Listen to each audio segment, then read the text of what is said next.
What is poppin', people? We are back with another Pokemon Sun and Moon Wi-Fi battle, this time hitting up the OU tier. I've used this team in the past, but I really wanted to try it out again because I didn't get to use the Cofagrigus last time I used this team. Still working on Trap Catching the mixtape, don't worry. I think I might release a song soon just because, I don't know, it sounds like a good idea to me. But anyways, we're going to go ahead and hop into this battle against my boy Puff Daddy J _, you got to add the underscore. Anyways, I'm going to go ahead and lead off with Nihilego, and he leads off with this Smeargle, and just right off the bat, I already know what's going to happen. The team I'm using doesn't have any hazard control. I cannot get hazards off the field in any kind of way. So what I'm going to do now is go for the Power Gem. I do outspeed the Smeargle, but he's definitely going to go for the Spore here. I do have a Tangrowth, but if I did switch into my Tangrowth here to avoid getting put to sleep, he would still have his Sash, and he would also still be able to get up his Sticky Web as well as Stealth Rocks or Spikes, whichever one he wanted to go for. So what I'm going to do now is switch out to my Greninja just so that I'll still outspeed him, because I know he's not going to go for Spore again, obviously, since he just put my Nihilego to sleep. But he's definitely going to go for the Sticky Web. So basically it was either him choosing between Stealth Rock or Sticky Web here. Since I don't have any way to get hazards off the field, him going for Sticky Web is definitely beneficial to him because of the fact that pretty much all of my team suffers from Sticky Web except for like Mawile and Cofagrigus. I made a lot of mistakes in this battle and I underestimated my own Pokemon quite a bit, which is pretty bad. But I'm going to go ahead and switch out here. Next time I switch in, I will be affected by the Sticky Web, but I'm going to go ahead and switch up to my Landorus to get the attack drop on this Heracross here. I know this is going to be a Mega Heracross since he just came out, and you know, you really don't see Heracross in OU unless it's Mega Heracross, and I don't even think Mega Heracross is OU at this point.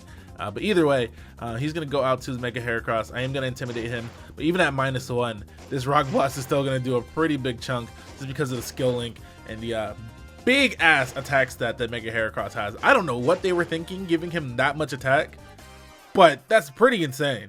Here I'm going to go for my Stealth Rocks. I definitely should not have done this. I definitely should have gone for Stone Edge, even Earthquake, just get any kind of damage on this monster. This Pokemon is entirely too powerful, man, especially after a +1, because he was at -1 when I switched in because of the Intimidate, and now he's at +1. And Stone Edge actually does a decent amount of damage. It did about, what, like 35–40%. So I definitely think I should have gone for 2 of them instead of going for my Stealth Rocks. I think that would have helped me out more in the long run. But at the same time, you guys are going to see after my Landorus dies, I make a mistake here because I actually thought that he might not be carrying Mega Horn or Pin Missile, just because usually on Mega Heracross, I usually see like Bullet Seed, Rock Blast, and like either Arm Thrust or Close Combat, but he actually carries the Pin Missile just for the Stab Bug move. And he definitely is going to take out my Tangrowth here. I definitely should have saved this for later on. But that's all in hindsight because you guys are going to see now I go out to the next best thing that I have, Cofagrigus, and Cofagrigus can definitely take a Rock Blast from Mega Heracross at +1, and I didn't know that. I thought I was just going to get straight up blown away by this Pokemon at this point. I thought it was just going to be a clean ass sweep, but to my dismay, that's not the case. I mean, it's lucky for me at the same time, but to my dismay, I just lost my Tangrowth for essentially no reason. I could have just brought this thing in, taken a hit, gotten up the Trick Room, which is actually better for me because I have the Sticky Web on my side of the field, and done some serious damage with this Pokemon here. It's just another mistake that I made. I wasn't aware that he would have Pin Missile, and I wasn't aware that Cofagrigus could take a hit. But either way, I'm gonna go for the Never Ending Nightmare here. Had I predicted his switch to this Manaphy, I could have gotten up a nasty plot and done some serious damage, but obviously that's hindsight. I didn't know he was going to switch. I just wanted to kill the Heracross that was in front of me. But I guess I should have considered that he would, want to save the Heracross. But either way, I don't think going for Never Ending Nightmare here was a bad move, just because I'm going to be able to do some serious damage to this Manaphy here. So because of, this Trick Room here and this Cofagrigus, I'm not out of the battle yet, which is pretty cool. That a Cofagrigus is actually the one saving me. Cofagrigus looks really, really awesome on Citra, by the way. But anyways, I'm going to take out the Manaphy with a Shadow Ball after the Never Ending Nightmare. And then he's going to bring out his Zeus here, aka Landorus-Therian form.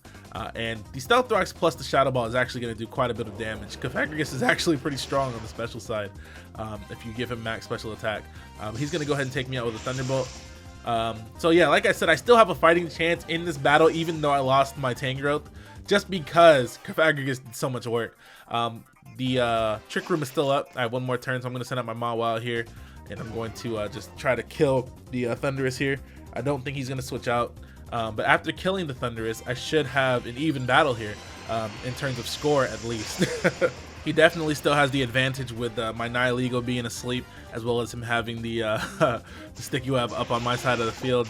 But Mawile should be able to do some work if I do play correctly. So the dimensions return to normal. He's going to send out his Excadrill, of course. I don't have anything I want to switch into this monster. So what I'm going to do is allow my Nihilego to die here. I definitely need Mawile. I think Greninja can take an Earthquake.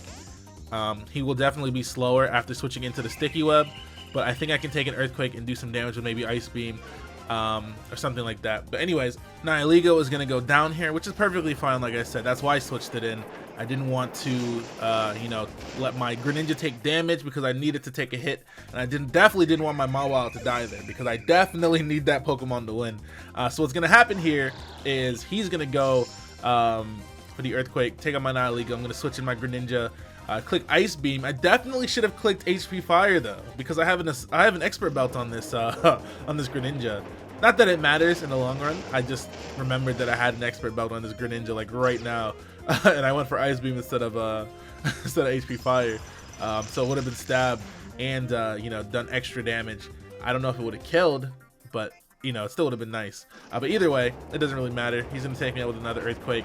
I think he's in range to die from Sucker Punch though, just because Mawile has such a gigantic attack stat for no reason. I don't know what they were thinking about. 339 doubled? That's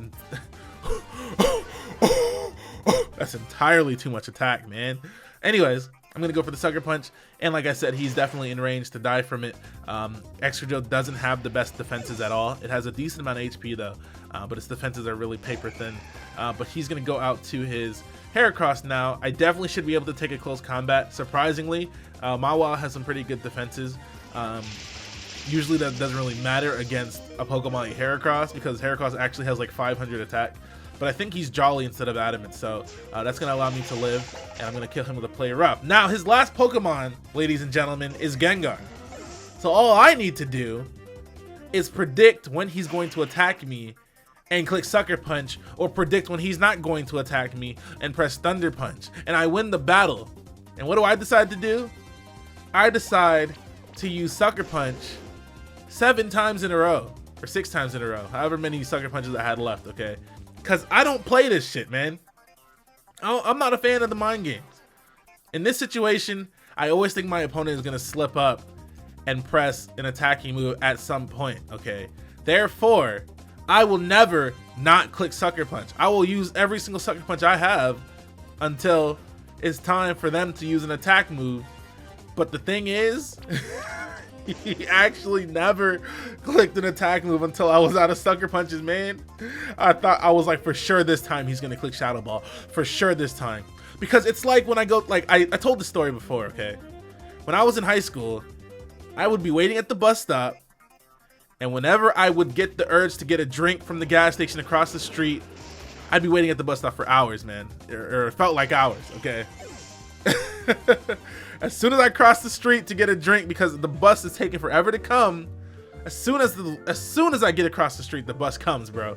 The bus will come as soon as I leave the bus stop. So in this situation, I was like, okay, as soon as I click Thunder Punch, he's gonna click Shadow Ball. So I'm not going anywhere. I'm clicking this Sucker Punch. I'm staying at this bus stop. All right, I'm not getting the drink. I'm gonna sacrifice the drink. I'm gonna be thirsty, but at least I'm gonna get home on time. But like I said, as soon as it's just so unfortunate, man. Now I'm still sitting at the bus stop. The bus didn't come for another 30 minutes after I decided I wanted to get a drink. But I just never got up. I just never left the bus stop because I thought the bus was gonna come when I left the bus stop. I just never clicked Thunder Punch because I thought the Shadow Ball was gonna come once I stopped clicking Sucker Punch. Do you get the analogy now? I hope you do. I hope I'm making some kind of sense here, man. I just lost the battle because I refused to click anything but Sucker Punch. Oh boy. Anyways, thank you guys for watching. I really do appreciate it. Like I said, despite all the mistakes I made during this battle, I still had plenty of chances to win. So I might try this team again in the future. I'm gonna leave it in the description for you guys to try out. Thank you guys for watching. Chop Catching the mixtape is still in production. You know what I'm saying? It's gonna be clean. Pre-order when it goes up for pre-order. Okay. Thank you. Anyways, see you guys. I'm out of here. Bye. Hit that like button, comment, and subscribe.